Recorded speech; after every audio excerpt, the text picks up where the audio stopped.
On est d'accord ou on n'est pas d'accord? D'accord. On est d'accord ou on n'est pas d'accord? Ouvrez votre main. Vous êtes à compter, si vous voulez, 13 et 50.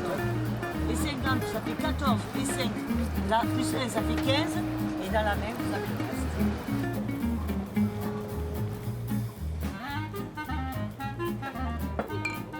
Le Vieux-Port, le bar de la Marine, la partie de cartes. Pas de doute, on est bien à Marseille. Mais est-ce qu'il ne manquerait pas encore quelque chose? Le Ricard, ça invoque l'apéro, la fête, les copains. Une boisson conviviale, de terrasse, surtout d'été. Les soirées entre amis. L'apéro. Ouais, l'apéro, voilà. Ouais. Les commentaires sur l'OM. Les vacances, la pétanque.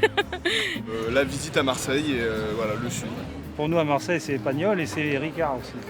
Ah, tout de même, je pense que tout le monde est d'accord. Que ce soit chez les jeunes ou chez les anciens, pour nous c'est un peu la marque de fabrique de notre ville. Après, Mais il y a un truc qui est sûr, c'est qu'à Marseille, c'est vraiment ancré dans notre culture, quoi.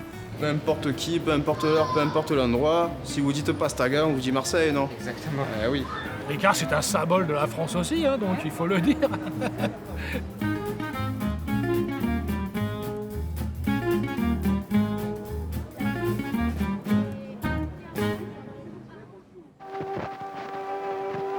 Garçon, un Ricard bien fait à la Marseillaise.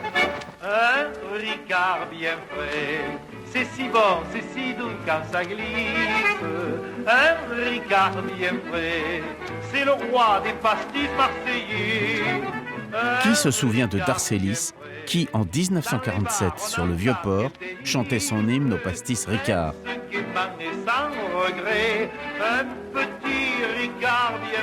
Le grand entrepreneur que fut Paul Ricard et dont nous allons vous raconter l'histoire s'intéressa notamment au cinéma. Par passion d'abord, mais joignant l'utile à l'agréable, il sut en faire un excellent moyen de communication.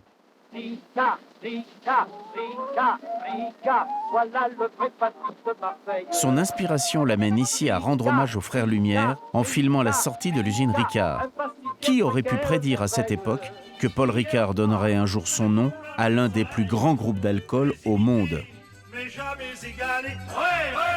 Ricard, Ricard, Ricard, Ricard, voilà le vrai pastis marseillais. Ricard, Ricard, Ricard, Ricard, Ricard, Ricard,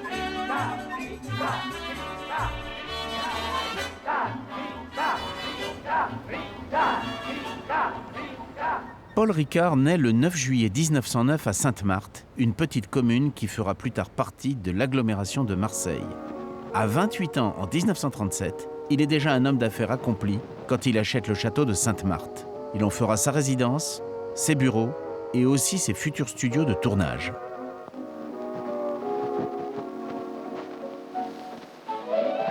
Tiens, Darcélis. Bonjour messieurs. Bonjour monsieur Ricard. Monsieur Ricard, le roi du pastis. Monsieur Brun, tu prends un espagnol? Non, monsieur Brun de Lyon. Ravi de vous connaître. Monsieur serait heureux de visiter votre usine. Mais rien de plus facile. Un de ces messieurs va vous accompagner. Voilà.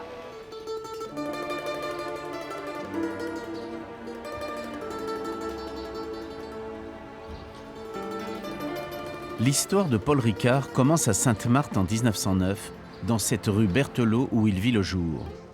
Son père Joseph y tenait un négoce de vin. Laissons Paul Ricard se raconter lui-même à son petit-fils.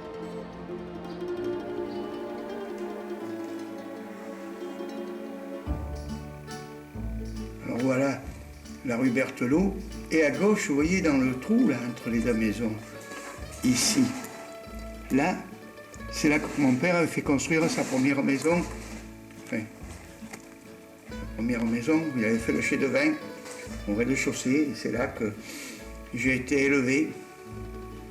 Ah, le monde a bien changé depuis, tu sais. Ce monde-là était plus près du monde de l'Antiquité et du Moyen-Âge que celui dans lequel vous vivez maintenant. Toujours dans la rue Berthelot et mitoyen de la maison natale de Paul Ricard, se trouve le cercle de Sainte-Marthe, un lieu très important pour le lien social entre les Saint-Martois. Créé en 1890, il a pris encore davantage d'importance durant l'époque où l'usine Ricard était implantée à côté, et ce jusqu'en 2021. Il a depuis perdu la fréquentation des salariés de l'usine, et le cercle est certes toujours là, mais désormais orphelin, qui pleure une époque révolue et vit désormais dans le souvenir de la figure vénérée de Paul Ricard. Paul Ricard, lui, son affectif, c'était le Cercle Sainte-Marthe. D'ailleurs, il avait été président du Cercle Sainte-Marthe à ses débuts. Il a toujours... Lui, le Cercle, c'était son fief. Le Cercle de Sainte-Marthe et Sainte-Marthe n'auraient jamais eu l'aura qu'ils ont eu sans Paul Ricard, parce que Paul Ricard était connu dans le monde entier. Paul Ricard est né là, dans le numéro 4 de Boulevard Berthelot. Et la société Ricard a été créée là. Donc pour nous, c'était inimaginable que le nom de Ricard quitte Sainte-Marthe. C'était inimaginable. C'était pas M. Arnaud ni Pinault, hein, c'était M. Paul Ricard. Très attaché à ses amis du quartier et à son quartier. Et nous Saint-Martois, on aura toujours Paul Ricard dans notre cœur.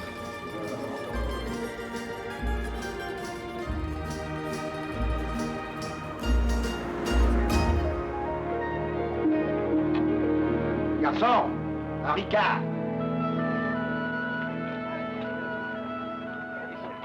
Et c'est Monsieur Ricard qui a construit tout ça? Oui, c'est Monsieur Ricard qui a construit ça. Et puisque vous avez été bien sage, je vais vous raconter sa fabuleuse histoire. Il était une fois à Sainte-Marthe, près de Marseille, un négociant en vin.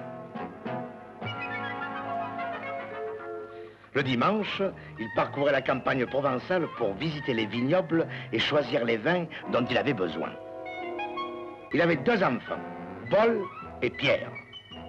Et, en été, il les amenait avec lui. D'abord pour les amuser, pour les distraire, mais aussi pour les faire changer d'air. La figure paternelle de Joseph Ricard va peser très lourd dans la vocation de Paul. Ce négociant en vin partage sa passion avec ses 2 fils. Il fabrique lui-même un vermouth, le vermouth du père Ricard, dont il est aussi distributeur. Quelques années plus tard, il permettra à Paul de distiller son propre alcool et ainsi de mettre au point le pastis qui fera sa fortune. Quand la Première Guerre mondiale éclate, Paul Ricard a 5 ans. Malgré son jeune âge, cette période façonnera son esprit. Un beau jour, et moi j'étais à l'école, j'avais 9 ans, il y a la boulangère qui portait le pain avec son cheval, qui entre dans l'école, et qui entre dans la classe, qui dit « Monsieur Simian, je viens chercher les petits pour sonner les cloches, la guerre est finie. » Alors, le maître d'école qui avait perdu son frère à la guerre, il disait « Mes enfants, n'oubliez jamais ceux qui ne reviendront pas. » Et son frère avait disparu à la guerre, il avait été tué, on ne sait pas où. La guerre a fini, on a dit c'est la fin de la guerre. Alors c'est devenu une grande fête. Ça a été une fête terrible, terrible. Tout le monde s'embrassait dans les rues. Il y en a beaucoup qui ne sont pas revenus, qui sont morts. Ils sont partis à la guerre, ils ont été tués. Et ton père? Mon père n'était pas allé à la guerre parce qu'il avait une infirmité dans les jambes, il ne pouvait pas bien marcher. Il avait des phlébites.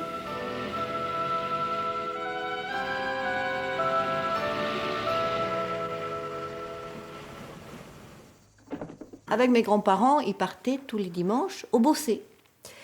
Mes grands-parents avaient un ami qui s'appelait Espanet, qui était un ancien coiffeur et qui était un braconnier et qui faisait, comme tout le monde à l'époque, son pastis. Il faisait ses mélanges. Et donc, il aurait expliqué à mon père comment on faisait du pastis. Parce que, entre nous, il faut bien le dire, comme tous les gens gays, il n'aimait pas l'eau pure. Non. Aussi, il cherchait un breuvage à la fois désaltérant et bienfaisant pour la santé. Le pastis contient à peu près tous les ingrédients qu'avait l'absinthe, avec une dominante sans doute anisée, mais avec la présence de multiples plantes, comme dans l'absinthe, le fenouil, la badiane. Le 12 février 1915, l'absinthe est officiellement prohibée car elle est considérée comme toxique et hallucinogène. Les Français regretteront longtemps cette boisson, surnommée la fée verte en raison de sa couleur. Son goût d'anis la rendait très populaire, ce qui va ouvrir la voie aux boissons anisées, sans absinthe, comme le pastis. On va employer un mot de provençal, le pastis. Alors pourquoi ce mot provençal arrive comme ça à la bouche? Eh bien tout simplement parce que pastis en provençal ça veut dire mélange. Donc on voit très bien cette opération qui consiste à mélanger de la liqueur avec de l'eau. Et c'est ce jour-là, vous voyez, qu'il a pris une grande décision. Il a dit à son père, « Papa, quand je serai grand, je ferai du pastis et il sera célèbre dans le monde entier. » Et mon père, qui était curieux de tout, a commencé à faire ses mélanges. Et d'ailleurs, mon grand-père disait, tu vas me ruiner, parce qu'un jour, il avait fait sauter les alambics, enfin, ça a été... Tu vas me ruiner. Sur le bureau de mon père, j'avais fait un laboratoire, une bibliothèque, un atelier de peinture. Et un jour, j'avais fait un alambic en verre, avec de l'alcool dedans, qui a explosé. J'étais tout brûlé, là, je dis c'est le chauffe-bain qui a fait explosion, qui a un retour de gaz. En réalité, c'était pas ça.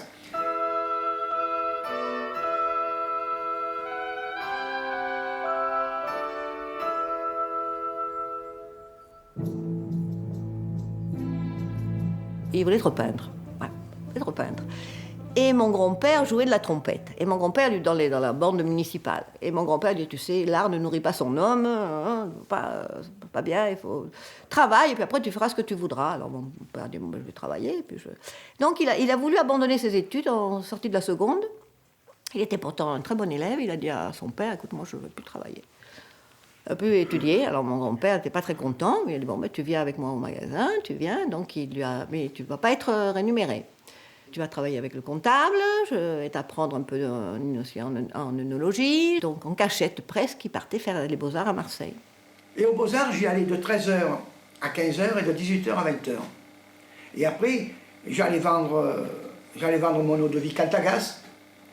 Et alors, pour ne pas être à la charge de mon père, qui ne me payait pas d'ailleurs, je prenais le tram, j'allais à l'extrémité de Marseille et je revenais à pied en faisant tous les bistrots. Je m'arrêtais à tous les bistrots pour vendre mon eau de vie.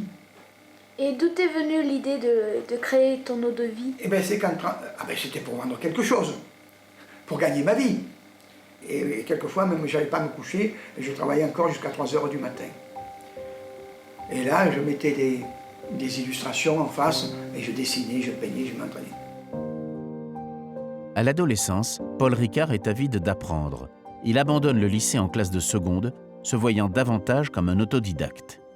Il faut dire qu'il doit aussi trouver du temps pour ses passions comme le théâtre, la peinture et même le cinéma qu'il pratique en amateur avec des amis.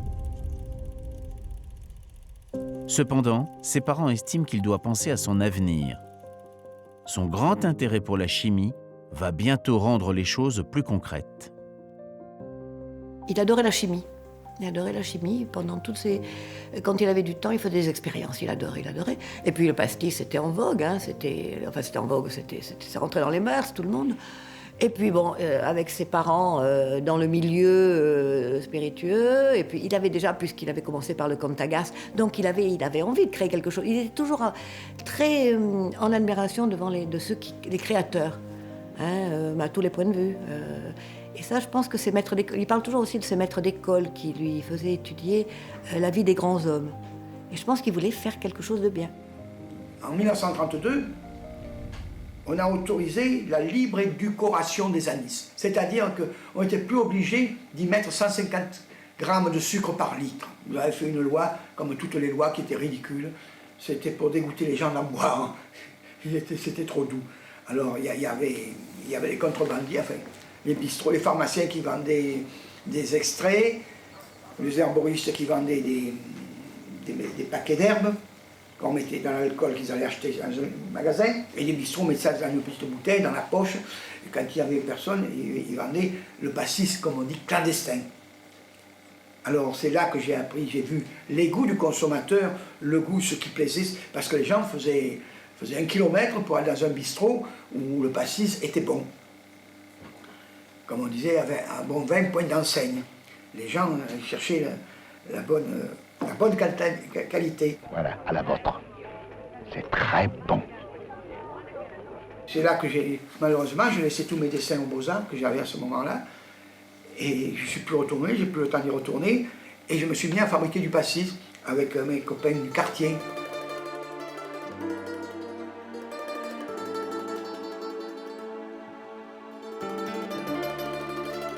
Au début que je fabriquais le pastis, voilà, il a eu tellement de succès qu'on recevait des coups de téléphone sans arrêt, on n'arrivait pas à livrer.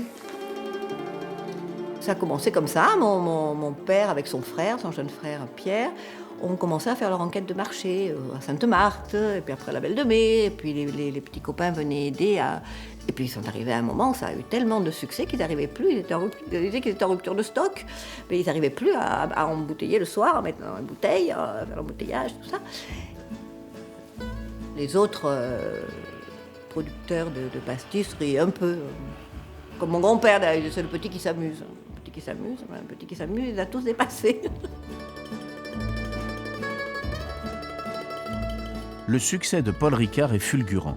En 1932, il vend 364 000 bouteilles de pastis et 7 ans plus tard, en 1939, à la veille de la guerre, il en vend 10 fois plus, soit 3 600 000 bouteilles. C'est mon grand-père, Joseph Ricard, au début, qui s'occupait de la société Ricard. Et ça s'appelait Anis Ricard. Et c'est mon grand-père qui s'occupait de la comptabilité. Mon grand-père l'aidait beaucoup. En 1936, il épouse Marie-Thérèse Thiers. Jusqu'à la date de son mariage, Paul Ricard n'était pas rémunéré, tout étant géré par son père. Il a enfin des revenus en proportion avec sa réussite exemplaire. Il peut s'offrir la maison de ses rêves, le château de Sainte-Marthe. En 1937, il affiche ainsi le premier signe éclatant de sa réussite. C'était merveilleux, le château Sainte-Marthe, c'était un ancien rendez-vous de chasse de Richelieu. Donc là, je pense qu'il avait les moyens, donc il a acheté le château, il voulait montrer à son père. J'imagine que finalement, c'était pas le petit qui s'amusait, qu'il était arrivé. Et mon grand-père lui disait, bon, ça c'est très bien, ça marche, mais surtout ne t'amuse pas à monter à Paris, parce que tu vas te ruiner.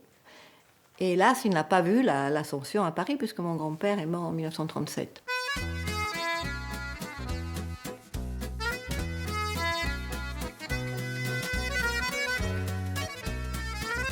Et il va donc créer son entreprise, Ricard, en la dotant tout de suite d'un slogan impérialiste, en quelque sorte, Ricard, le vrai pastis de Marseille.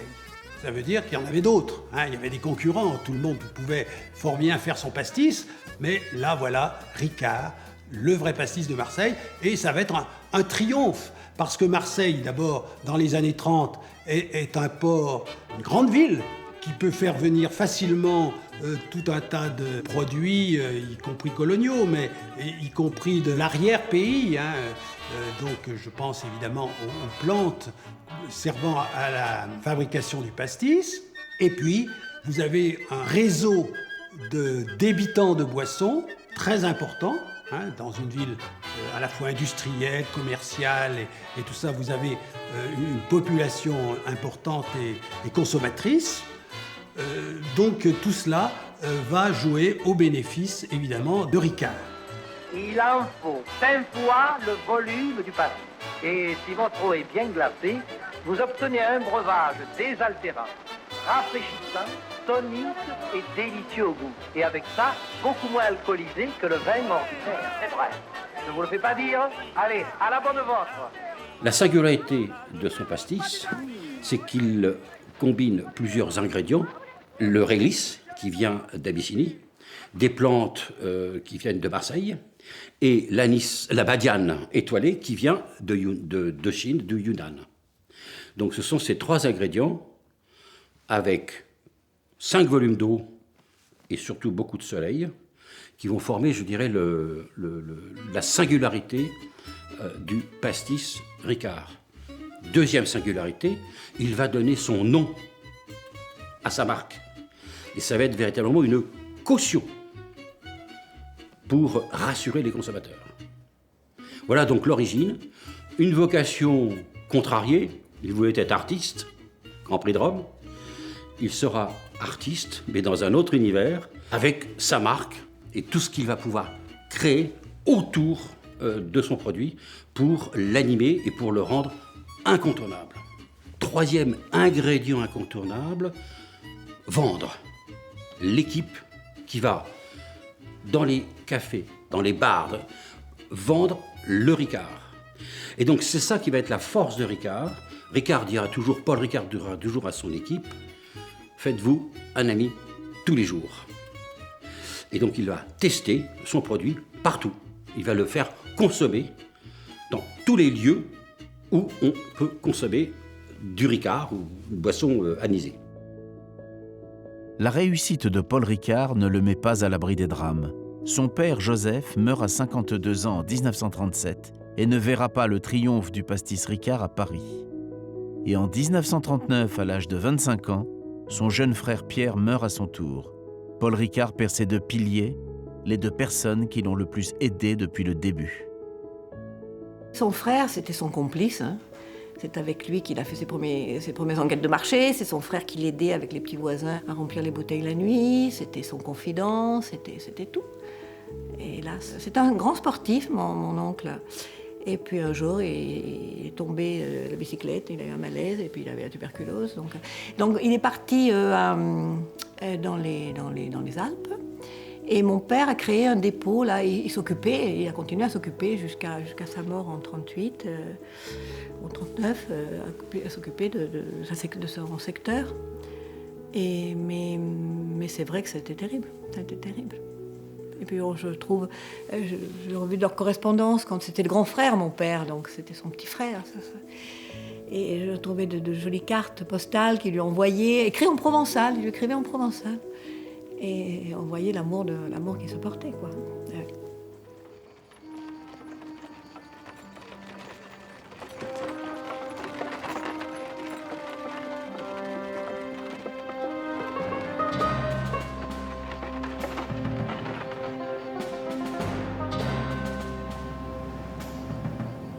Paul Ricard achète le domaine de Méjeanne en Camargue en 1939, qui s'étend sur 1000 hectares. Il a des moyens et souhaite investir. Il compte aussi en tirer une partie des herbes et des plantes dont il a besoin pour la fabrication de son pastis. La Camargue est une terre aride, brûlée par le sel, et c'est l'occasion pour Paul Ricard de se lancer un nouveau défi, celui de partir à la conquête de ces grands espaces sauvages. Mon père a acheté Méjeanne juste avant la déclaration de guerre. Il avait acheté Méjeanne d'abord parce que c'était depuis tout petit, c'était un amoureux de la Camargue. Il venait avec... Mon grand-père était marchand de vin. Et il venait avec son grand-père, déjà mon arrière-grand-père, acheter du vin des sables. Et mon arrière-grand-père le faisait monter sur le toit du camion. Et il était ébloui, petit Paul, et on a fait un conte, petit Paul à Méjeanne, il était ébloui par la Camargue. Il arrivait, lui, de Marseille. Bon, il y avait bien des oliviers à Marseille, mais c'était étendu comme en Camargue, les chevaux blancs, les taureaux noirs. Enfin, c'était pour un enfant, c'était merveilleux. Il avait fait l'école buissonnaire avec son grand-père. Je pense que c'est là où, d'ailleurs, son âme d'artiste s'est révélée. Et donc, on lui aurait demandé pourquoi il avait acheté Méjeanne, il aurait dit parce que c'était à vendre. Parce qu'en principe, c'est toujours ce qu'il répondait. Mais je pense que c'est pas simplement parce que c'était à vendre. Parce qu'il aimait la Camargue et parce qu'il voyait qu'il y avait quelque chose qui allait venir. Là, bon, tout le monde le sentait en Europe, ça allait pas, quoi. Lorsque la Seconde Guerre éclate, Paul Ricard est à la tête d'une affaire qui compte déjà 600 personnes. L'ensemble des véhicules de l'usine est réquisitionné. Paul Ricard et le personnel masculin sont mobilisés. Pour sa part, il intègre un régiment de chasseurs alpins. Sa mère s'organise à l'usine de Sainte-Marthe avec le personnel féminin pour continuer de la faire fonctionner.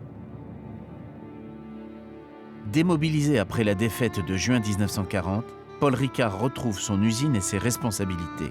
Mais une loi édictée le 24 août 1940 par le gouvernement de Vichy va interdire la consommation d'apéritifs titrant plus de 16 degrés et instaure les jours sans alcool. C'est la rupture. Le maréchal Pétain et le gouvernement de Vichy décident de supprimer tout ce qui est boissons alcoolisées au prétexte que ça aurait causé c'était une des causes de la défaite de 1940. Il y avait les instituteurs, les congés payés de 36, les apéritifs, etc. Donc suppression. Alors la Seconde Guerre mondiale va être marquée comme une ce que j'ai appelé une cure de désintoxication générale de la population française. Non pas que le maréchal Pétain soit hostile au vin, mais le vin, c'est pas de l'alcool, comme on disait à l'époque, donc le vin est sauvé, même pendant la guerre. En revanche, l'alcool, lui, devient un danger national, un fléau national, qu'il faut éradiquer par tous les moyens. C'est la catastrophe pour la société Paul Ricard. Vous l'imaginez bien, il n'y a pas d'indemnité. Donc il réunit tout son personnel et il leur dit, bon maintenant, puisque moi je n'aime pas perdre, puisque, ça c'est dit dans son livre, puisqu'on ne peut plus faire du pastis, on va partir en Camargue, on va se reconvertir en paysans et on va faire du riz. Donc, le personnel était médusé. Grâce à leur volonté et à leur travail, cette terre inculte et abandonnée des hommes, cette terre renaît. Des comptables et des chauffeurs, des représentants et des secrétaires deviennent agriculteurs, fermiers, terrassiers, géomètres, constructeurs. Mais c'était ça, ou partir en Allemagne faire le travail obligatoire. Donc, ils préféraient suivre leur patron, comme ils l'appelaient, ils sont partis en Camargue. Mais il faut imaginer l'arrivée ici. Quand il fallait, ils ont acheté des vaches, qui sont arrivés des Alpes. D'ailleurs, les gens ici rient un peu. Ricard, qu'est-ce que c'est que cet apprenti fermier qui arrive? Il ne savait pas que mon père était sous ce paysanne. Il savait très bien ce qu'il faisait. Ça a dû être, j'imagine, ces gens qui étaient des cadres à l'usine, qui étaient à l'embouteillage. Ça devait être terrible. Une belle aventure quand même. Mais cette étape du retour à la terre, sous ce climat particulièrement rude, ne se déroulera jamais sans difficulté.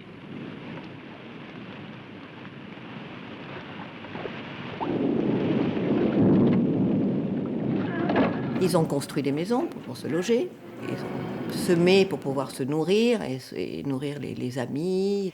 Et il a été un des premiers à relancer la culture du riz et surtout à la faire connaître. Parce qu'à cette époque-là, en 1940, les Français n'aimaient pas trop le riz. C'était surtout pour le bétail. Et il a appliqué pour la promotion du riz les mêmes pratiques que pour la promotion du pastis.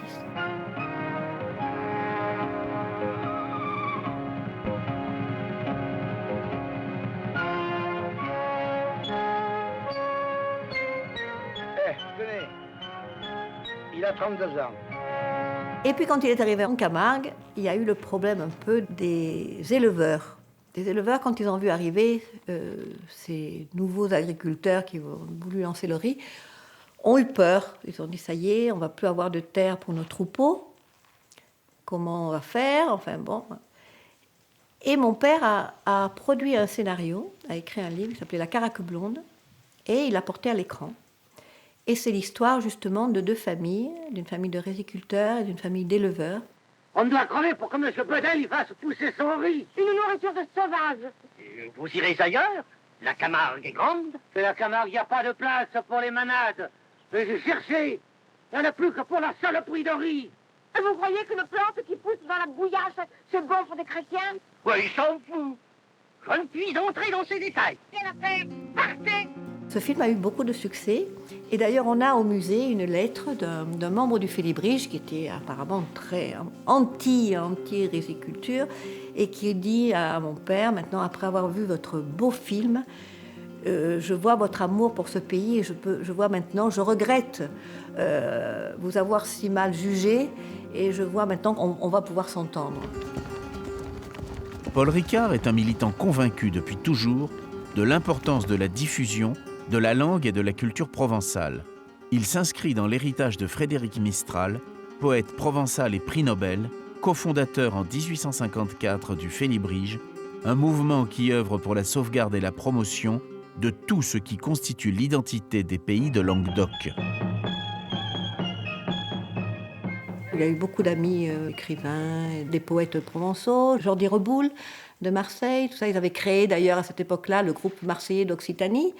Mon père avait fait même de la propagande. Il affichait des affiches pour des élections municipales en Provençal. Il avait été arrêté à Saint-Maximin parce qu'on n'avait pas le droit. Et oui, c'était un Provençal avant tout. Il défendait sa langue. Il disait pourquoi on ne m'autorise pas à parler ma langue.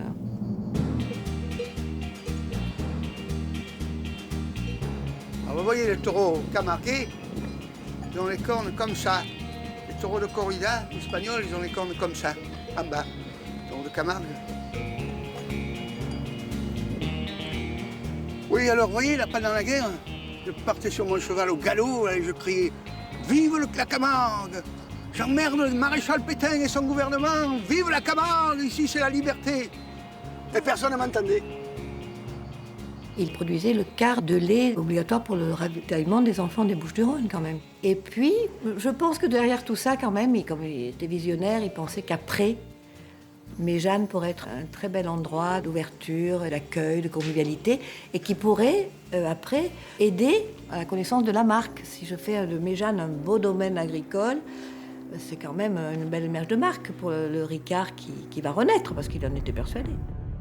Avant la guerre, Paul Ricard a non seulement acheté le domaine de Méjeanne en Camargue, mais il a également acheté une source d'eau minérale au cœur de l'Ardèche, la source du Pestrin.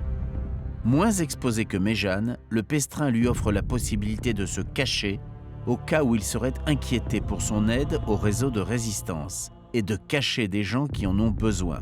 La région regorgeant de fruits, il fait venir du matériel de l'usine de Sainte-Marthe pour distiller près de 1700 tonnes de fruits afin de fournir de l'alcool et permettre de garnir les réservoirs des véhicules du maquis ardéchois. Et mon père, d'ailleurs, avait demandé des faux papiers, exactement, parce qu'il aurait pu être aussi arrêté et envoyé en Allemagne. Donc, sur ces faux papiers, il avait marqué Pierre Roland, donc ça lui a permis de circuler entre l'Ardèche, Marseille, et d'aider d'autres personnes. Il a aidé pas mal de personnes. Il en parlait toujours avec la larme à l'œil, parce qu'il y en a certains qu'il a pu aider, d'autres qui ont été dénoncés. Et ça, c'est une partie noire de notre histoire, hein, des Français, des collaborateurs.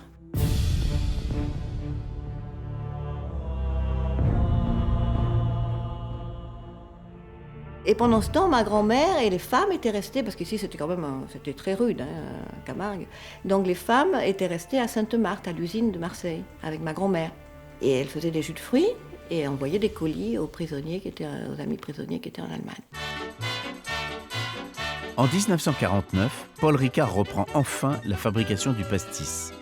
Mais sa déception est grande lorsqu'à la Libération, le nouveau gouvernement ne révoque que partiellement les dispositions du régime de Vichy et autorise les apéritifs à 40 degrés maximum, alors que Paul Ricard veut absolument fabriquer sa boisson à 45 degrés, considérant qu'elle serait incomparablement meilleure. Ce n'est qu'en 1951 que l'autorisation est enfin délivrée. Quand ça a été autorisé, le Ricard était gratuit à Méjeanne. Donc tous les touristes avaient droit à un Ricard gratuit. Et nous, les enfants, on servait le Ricard. Donc il n'y avait pas encore de problème de loi, etc. Et pendant des années, donc c'était cette générosité donc, qui a fait après, finalement, je pense, la différence avec les autres entreprises. Le secret de Ricard, la générosité, la convivialité, tout ça, qui a été reprise après par les autres concurrents. Mais c'est ce qui a fait la richesse de l'entreprise. Allô, allô, Ricard, servez-nous donc sans retard cet anis recherché, le plus parfait. Aucun danger pour la santé, il est le plus léger, se boit toujours bien frais, en hiver comme en été, au pays du soleil, sous un ciel bleu ça me paraît, on prend avec délice notre pastis. Vous aimerez sa couleur, sa saveur, oh, quel bonheur. Ricard, Ricard, Ricard. On nous a interdit pendant 10 ans. 10 ans après, nous avons vendu 10 fois plus. Après les 10 ans d'interdiction. Alors l'interdiction, c'est un service qu'on nous a rendu. Regardez la prohibition américaine. S'il n'y avait pas eu la prohibition, l'Amérique en consommerait beaucoup moins d'alcool de nos jours. Prohibition favorise la consommation. Ricard, Ricard, Ricard, Ricard, voilà le vrai pastis marseillais. C'est la loi de 1951 qui redonne la possibilité de faire du pastis à 45 degrés. Il y avait une petite contrainte, parce qu'il y aura beaucoup de contraintes dans la vie de Paul Ricard sur le plan législatif. Petite contrainte, on interdisait les campagnes de presse et d'affichage aux boissons anisées, mais pas du tout aux autres boissons, au whisky, etc. Que va-t-il faire? Il va faire du sponsoring. Il rétablit ce qu'il avait commencé à faire en 1939. Il avait demandé aux chanteurs marseillais d'Arcélis de chanter dans les différents endroits, dans les petites villes. Il organisait des concours de chant, etc. Au moment du retour du Tour de France, c'est lui qui est le premier, crée une caravane.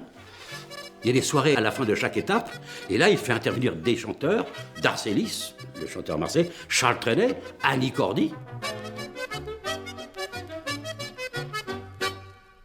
Et là, il va développer une autre arme de la marque Ricard, les produits dérivés, les casquettes, les brocs Ricard. C'est lui qui a dessiné le broc Ricard, qui permet d'ailleurs, puisqu'il est pincé, que le glaçon ne sorte pas. Le vrai pastis de Marseille, c'est le Ricard, c'est le Ricard, c'est le Ricard. Là-dessus, il doit y avoir 27 objets Ricard différents. Alors, bien sûr, je ne vais pas tous les citer, vous les voyez. Hein. Il y a la montre, le foulard, le pins, le tablier, parce que Ricard a Nisette, voilà. Ricard a même poussé le vice en faisant des chaussettes au nom de Ricard. Voilà, on a des chaussettes au nom de Ricard. Donc, j'ai trouvé ça original. Et Ricard, à ce moment-là, a vraiment eu une idée de génie, quoi. Il s'est dit, puisqu'on ne peut pas écrire de la publicité, nous, on va faire une publicité au travers d'autres formes. La gouvernance de chez Ricard, c'est effectivement l'investissement dans tout ce qui peut être convivial, de sponsoriser de nombreuses manifestations sportives, culturelles. On parle à la Fondation sur l'art. Donc je crois que ça a toujours été quelque chose d'important et qui marque aussi les esprits. C'est-à-dire que quand on s'intéresse un peu à Ricard, on sent aussi qu'il y a cet esprit, je dirais, convivial, familial, qu'on ne ressent pas forcément ailleurs. Garçon, un pastis bien frais et naturellement un Ricard. On a le plaisir là d'avoir l'autoportrait de Paul Ricard. Paul Ricard non seulement a créé la marque, mais c'était aussi un imaginatif, il touchait à tout. Il a fait des dessins, il a fait des croquis. D'ailleurs, j'ai quelques images de croquis. C'était quelqu'un qui était très proche de son personnel, puisque j'ai la chance d'avoir le discours qu'il a effectivement dit lors des fêtes de Noël de 1955 à l'ensemble de son personnel. Et je compte sur vous, car je vous ai vu dans le passé. Vous avez des références. Vous êtes tous des hommes d'exemple. Sans ça, vous ne seriez pas là. C'est parce que vous avez réussi que vous êtes resté dans l'entreprise. Sinon, on peut dire qu'on ne vous aurait pas gardé. Parce qu'on n'a jamais gardé les médiocres. C'est pas avec des incapables qu'on construit quelque chose. C'est avec des hommes de valeur, avec des hommes de talent. Ces hommes de talent et de valeur que vous êtes.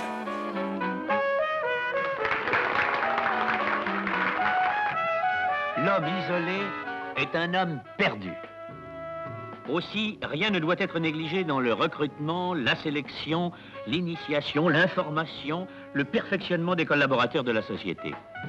Tout ce qui peut favoriser l'enrichissement, la culture générale, l'élévation de l'esprit et l'amélioration des qualités professionnelles de chacun doit être entrepris.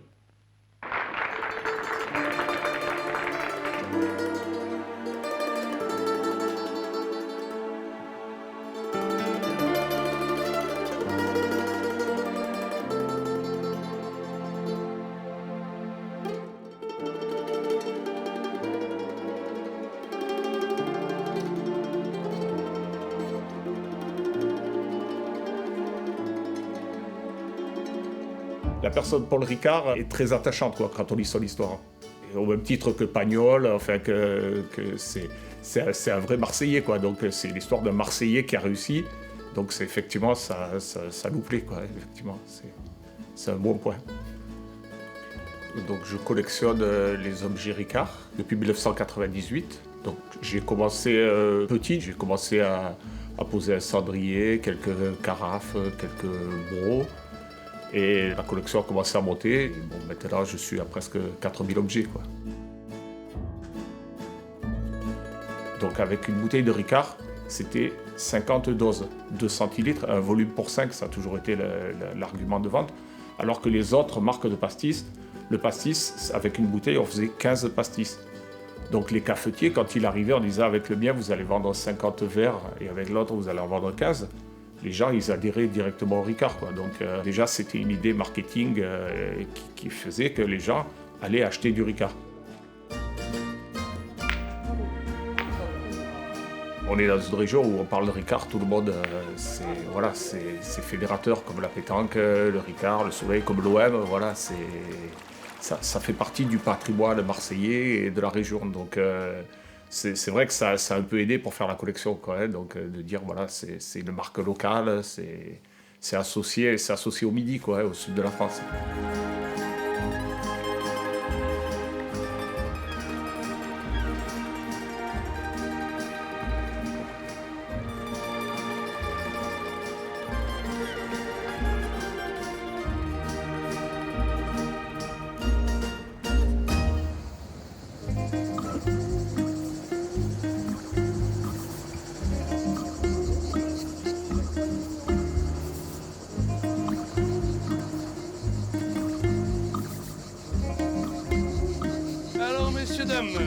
L'île a une superficie de 95 hectares et elle a été achetée par M. Paul Ricard en 1958. Après avoir acheté la petite île de Bain d'Or en 1950, Paul Ricard achète non loin l'île des Ambiers. Il en fait notamment un grand port de plaisance et une station balnéaire en conservant le côté sauvage de l'île. Très sensible à la question environnementale et en réaction à la pollution dramatique dite des boues rouges rejetées en Méditerranée, il y crée en 1966 avec Alain Bombard un institut océanographique. C'est aussi un laboratoire de recherche où des scientifiques travaillent toute l'année pour la protection de la mer. L'île des Ambiers a été littéralement façonnée par Paul Ricard qui, dans ce qu'il nommait lui-même sa passion de créer, en a conçu tous les aménagements. Vous savez, quand on joue la comédie, on la joue pour se faire applaudir.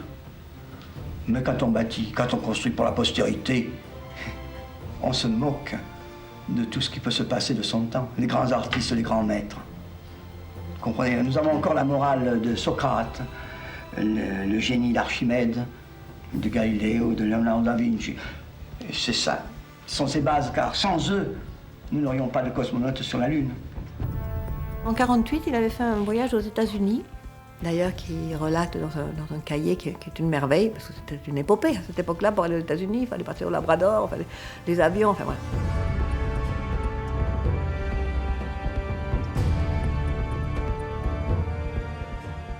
Et puis, je pense qu'il a été très, très surpris, influencé par tous ces grands entrepreneurs, comme Henry Ford, etc. Il a dû visiter les studios d'Hollywood et tout ça. Et donc, quand il est revenu, il est arrivé avec un chip un peu changé. Il voyait déjà qu'il y avait des problèmes de communication pour l'alcool, c'était compliqué. Donc, il a dit comment je pourrais communiquer d'une façon indirecte. Comme il était curieux de tout, il a dit je vais me lancer dans le cinéma. Et il connaissait très bien Pagnol, très ami de Pagnol. Et Pagnol vendait ses studios de Marseille. Et donc, il lui a racheté tout son matériel. Il a dit, moi, je vais faire un Hollywood français à Marseille. Donc, à côté du château de Sainte-Marthe, il y avait des annexes. Il a construit, il a fait un studio de Sainte-Marthe, qui s'appelait la Protis Film, la société Protis Film. Et puis ensuite, donc, le cinéma, ça lui permettait de faire des réceptions pour les lancements de films et de faire connaître son pastis. À partir de 1949 et pendant une dizaine d'années, Paul Ricard produit des films. Il sollicite notamment Jacqueline Audry, la seule femme réalisatrice de l'après-guerre, aujourd'hui injustement oubliée, pour porter à l'écran La Caraque blonde avec Tilda Tamar et Oran de Mazis, et dont Paul Ricard a lui-même écrit le scénario. Citons également Porte d'Orient de Jacques Darrois avec Dalio ou Honoré de Marseille de Maurice Régamet avec Fernandel.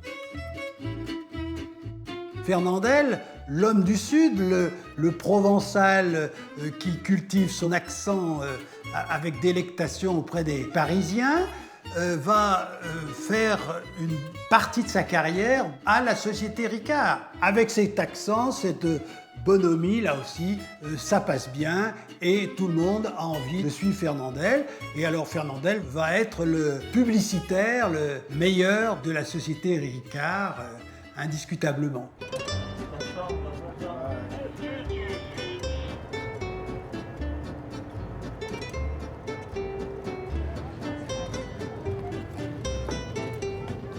Sur l'île des Ambiers, ce jour-là, comme tous les premiers dimanches d'août, se tient la journée des collectionneurs d'objets publicitaires de la marque Ricard.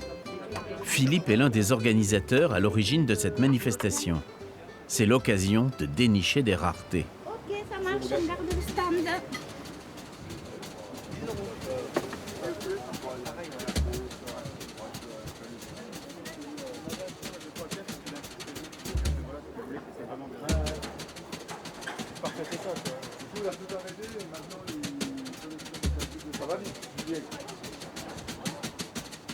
Ta bouteille là, à combien tu la vendrais?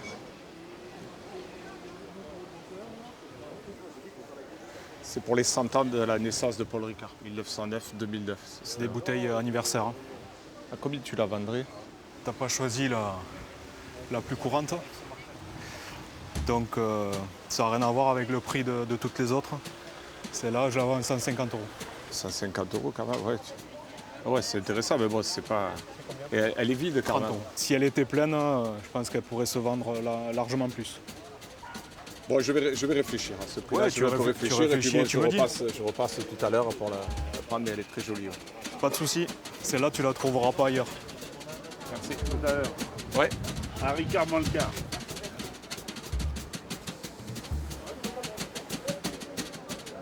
Ouais, à combien tu le vends? En prix? Oui. Ah oui. Bon, il y en a qui sont partis à 1800, 2000 €. Sur les sites de vente.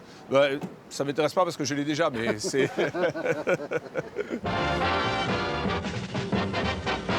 Le Ricard, il faut savoir le servir. C'est bien simple. 1 volume de Ricard et 5 volumes d'eau bien fraîche. Vraiment, c'est bon. Vous voudriez savoir pour quelle raison j'ai fait du pastis? Eh bien, c'est parce que je voulais être artiste et que mon père me disait « l'art ne nourrit pas son homme ». Et mon père a voulu que je gagne ma vie avec lui dans son métier, il était négociant en vin. Alors un jour, je lui ai dit « mais si je faisais du pastis ?» Il s'est mis à rire. Et alors j'ai dit ben, avec le pastis, je trouverai les moyens d'existence, je me ferai des rentes, et après je pourrais faire de la peinture. Alors c'est arrivé maintenant.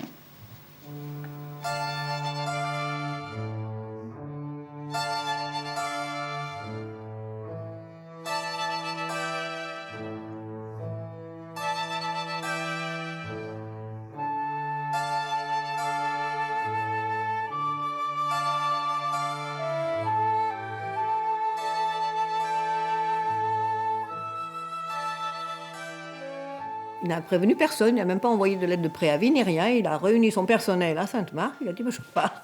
C'était incroyable. Même sa secrétaire, je crois qu'elle n'en revenait pas, quoi. Et il était fatigué. Et je pense qu'il était fatigué parce que toute sa vie, ça a été un combat contre l'administration. Et là, je pense qu'il y a eu de nouvelles lois qui ont dû être votées. Et il a dit, non, basta, j'en peux plus, je pars. Puis je pense qu'il avait envie de faire d'autres choses, qui n'avait pas le temps de faire, de s'occuper de ces îles et de créer et de bâtir. Parce qu'avant Ricard, tout était fait, finalement. Donc puis, il savait qu'il y avait ses fils et qu'il partait. Donc il est parti en 68. Il est parti. Moi, j'ai dit toujours, c'est sa façon de monter sur les barricades. Ouais. En 68, il est allé s'occuper de sa société Paul Ricard, qui contenait les îles de Bain-d'Or et l'île des Ambiers et d'autres choses. Donc là, il a recommencé à construire, à bâtir. C'est ce qu'il voulait. Mon père, c'était un bâtisseur, hein, avant tout.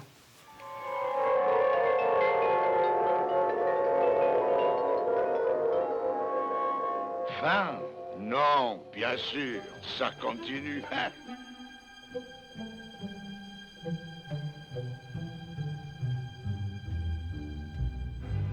La succession est assurée grâce au fils de Paul Ricard.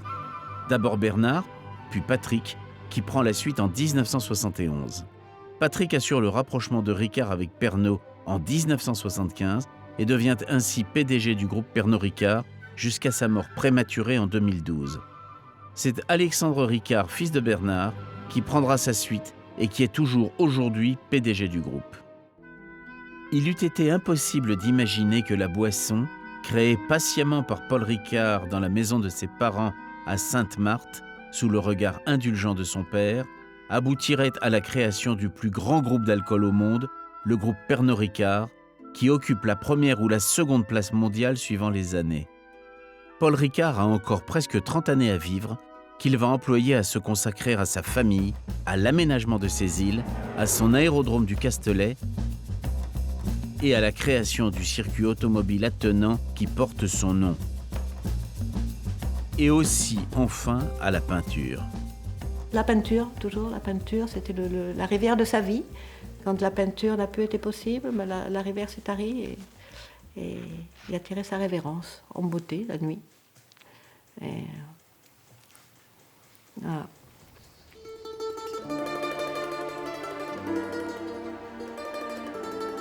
Il a été choyé jusqu'au dernier moment. Son personnel a travaillé jusqu'au dernier moment pour que leur patron soit dans le plus bel endroit du monde, qu'il avait choisi lui, parce qu'il voulait être face à la mer, et dans les meilleures conditions.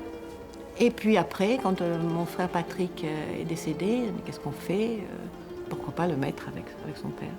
Et donc, il est allé le rejoindre. Et c'est ce qu'on fait. Pour nous, la richesse encore plus de cette île, ils sont tous les deux là. Alors, cet homme qui avait créé son royaume, et puis son fils qui a créé cet empire grâce à ce père qui lui avait tout appris. Et ils sont réunis, et c'est très beau. Comme mon père n'avait pas pu prévoir l'avenir, je ne peux pas prévoir le monde dans lequel vous vivrez, mais je souhaiterais qu'il soit un monde meilleur, un monde pour lequel que j'ai toujours souhaité et pour lequel je me suis toujours efforcé de travailler. Alors, nous reparlerons de la suite après. Il y a beaucoup de choses à dire. Merci, papy.